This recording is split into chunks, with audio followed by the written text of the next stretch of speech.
Le métier du showbiz, c'est un métier de mec, hein, en réalité. Ouais.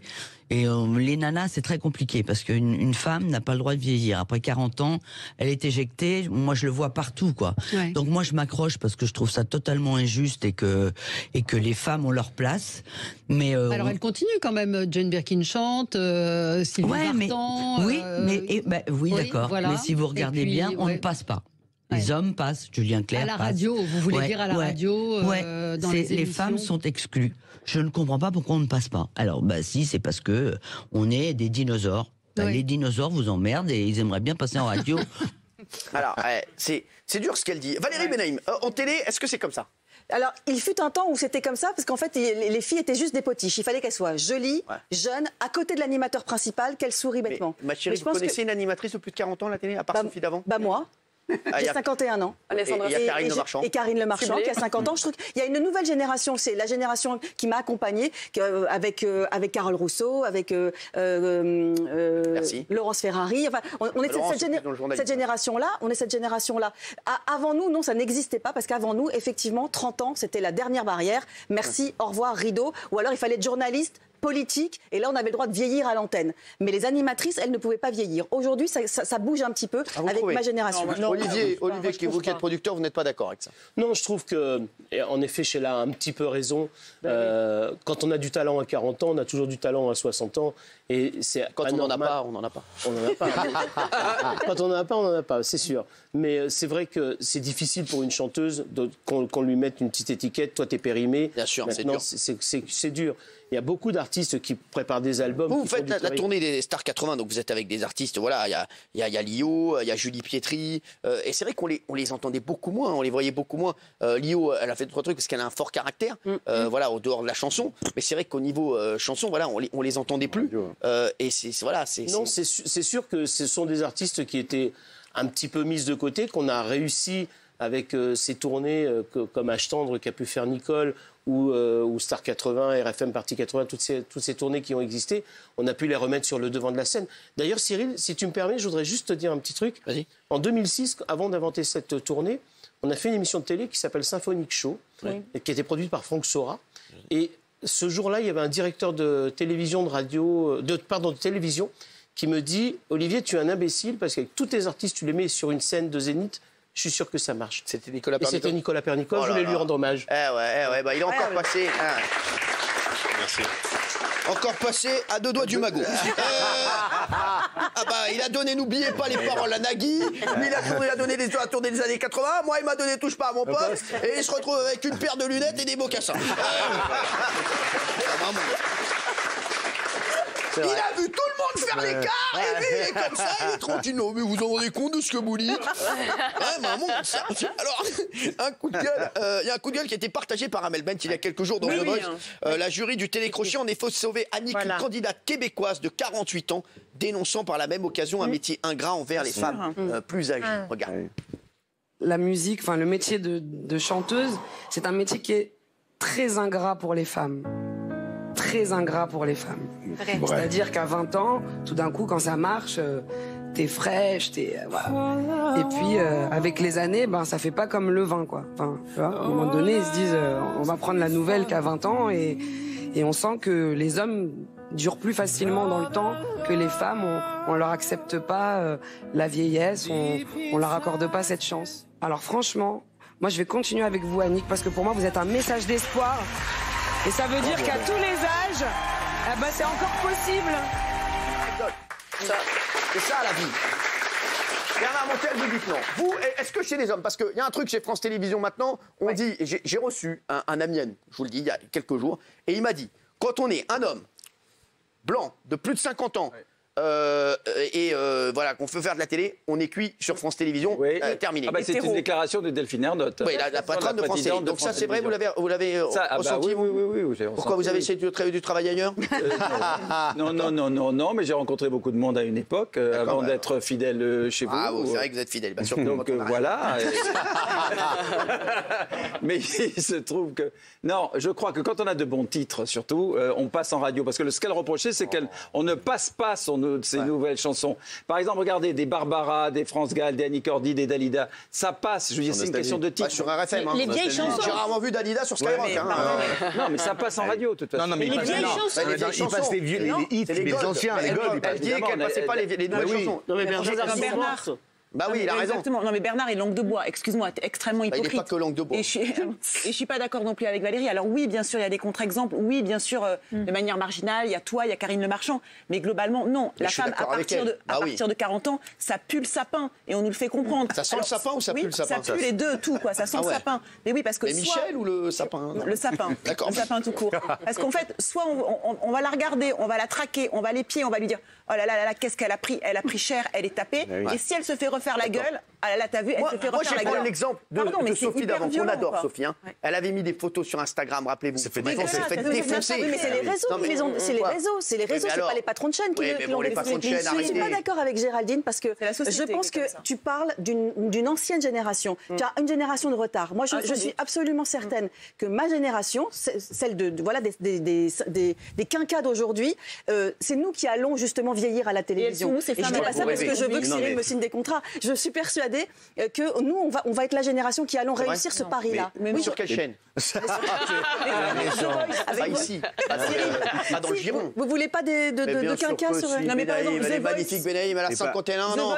Elle en fait au moins 49. The Voice, il y a Florent Pagny et Marc Lavoine qui sont plutôt très âgés. Est-ce qu'à la place, ils pourraient pas mettre Nicoletta et Sheila? Ah oui. Voilà. Non, en fait. Non, parce qu'ils mettent Amel Bent et Jennifer, parce que c'est plus frais. Je suis d'accord. Alors, Nicoletta, qu'est-ce que vous en pensez? Moi, je pense qu'il faut agir en artiste quand on a le privilège de faire le métier que je fais. C'est-à-dire? Ça veut dire qu'à 40 ans, quand on sent qu'on est un peu sous-estimé, moins aimé des gens de ce métier, c'est normal. On nous a beaucoup donné, donc on peut passer à autre chose, passer aux jeunes. Je trouve ça tout à fait normal. Il faut se jeter un défi sur le plan personnel. Moi, quand j'ai eu des petites histoires morales comme ça, d'embêtement, je me suis dit, j'adore la musique américaine, j'adore le gospel, et Dieu sait que ça passe pas en radio. Oh, happy day! Travailler, voilà. C'est le seul qui est connu, d'ailleurs. J'avais travaillé avec une chorale, j'ai demandé une amie américaine si elle connaissait une école de gospel à Paris, j'ai eu ce qu'il fallait, j'ai travaillé. Au bout d'un moment, j'ai travaillé 8 heures par jour avec les chœurs. Ils ont travaillé 8 heures par jour. C'est beaucoup de travail. C'est pas ma culture. Il a fallu vraiment que je travaille très fort. Donc vous avez adoré. faire autre chose. Je me suis mis sur les routes des églises, des cathédrales et des abyssales. C'est vrai. Parce que je suis chrétienne et que c'est une musique chrétienne, ça m'intéressait d'aider cette musique qui est merveilleuse, qui est la grand-mère de toutes les musiques mixtes, c'est-à-dire africano-américaine. C'est la grand-mère pour moi de la soul music et du rap. C'est vrai. Parce qu'on improvise dans le gospel comme on improvise aussi dans le rap. Et j'adore ça. Et je me suis jeté ce défi et ça a marché. J'ai reçu un trophée de la part de la Fédération française du gospel. Les communautés noires m'adorent. Ils m'embrassent dans la rue, ils me disent merci. C'est mes frères. Et ils m'appellent sister. Voilà, moi je suis très fière. Non mais toi t'as la voix. Non mais elle a la voix. Ça n'a rien à voir avec l'âge. Ça n'a rien à voir avec la femme. Ça a à voir avec l'artistique. Il faut rester un artiste. Qu'on soit une femme. On parle du showbiz. Moi je voudrais savoir pourquoi on a choisi ce métier. Il faut compter sur le choix du public.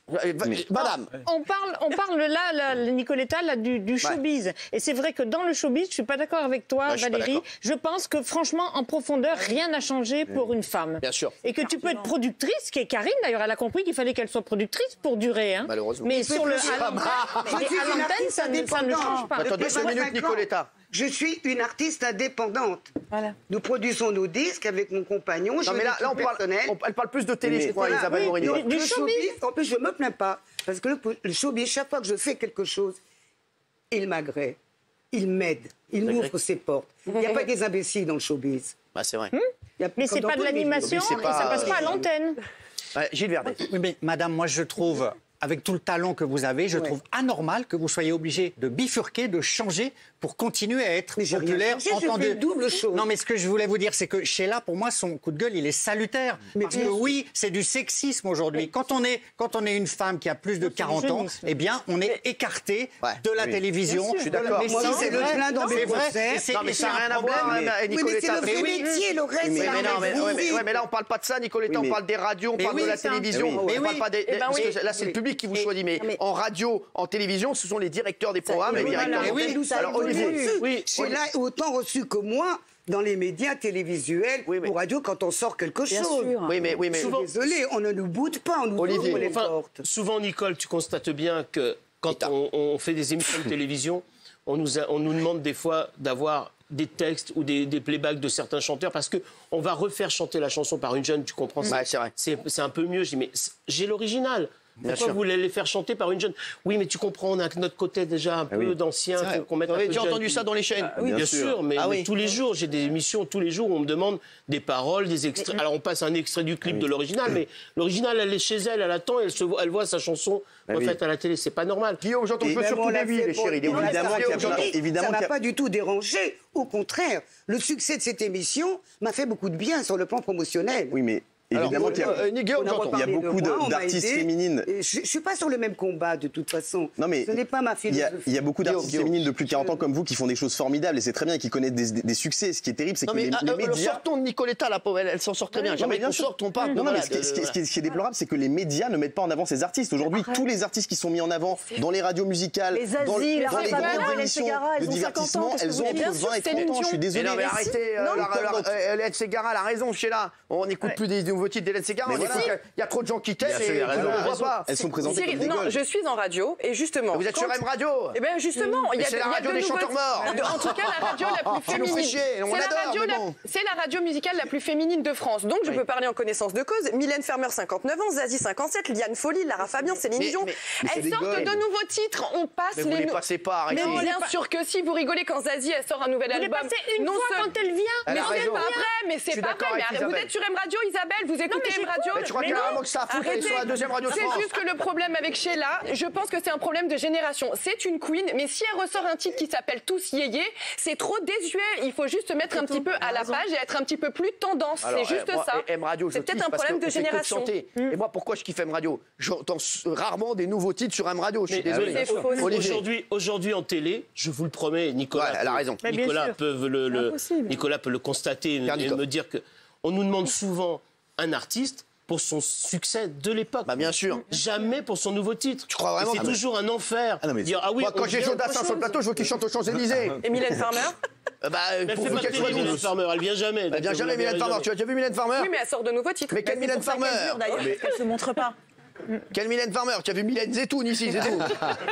Valérie, elle vit dans un monde totalement idéal. C'est vrai, il y a une sous-représentation, mais Valérie, vous ne pouvez pas dire ça. Valérie, je peux vous dire quelque chose? Et on va dire la vérité sur votre histoire. Valérie, quand, à un moment...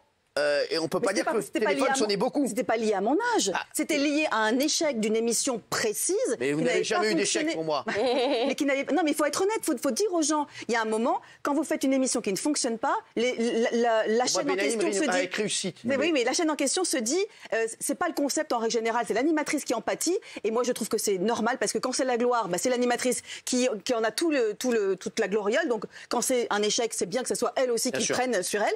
Et en l'occurrence, là, j'ai fait les frais des pots cassés et on m'a dit merci, au revoir. Parce que c'est normal. Valérie, j'ai connu sur TF1 avec beaucoup d'animatrices qui aujourd'hui n'existent plus. Elles sont où les Alexandra Bonkers? Tina Kiefer. Elles sont où tous les Tina Kiefer exactement? Tina Kiefer a fait le choix de partir en presse écrite. Elles sont où les Véronica Loubry, les Bonkers, c'est toutes ces gens qu'on a connus dans les années 90. Alexandra Bonkers, magnifique. Séverine Ferrer.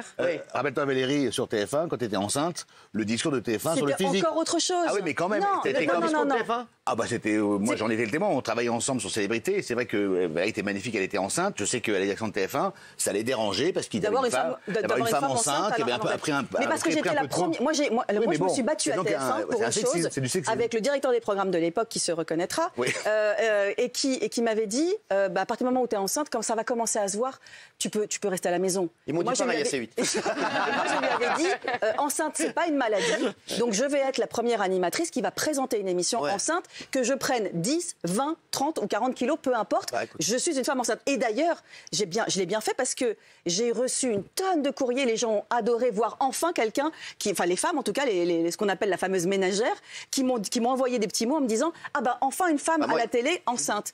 C'est pour ça que je dis c'est à nous de faire bouger les choses. Il y a plein de téléspectateurs qui me disent « Et toi Cyril, t'accouches quand ?»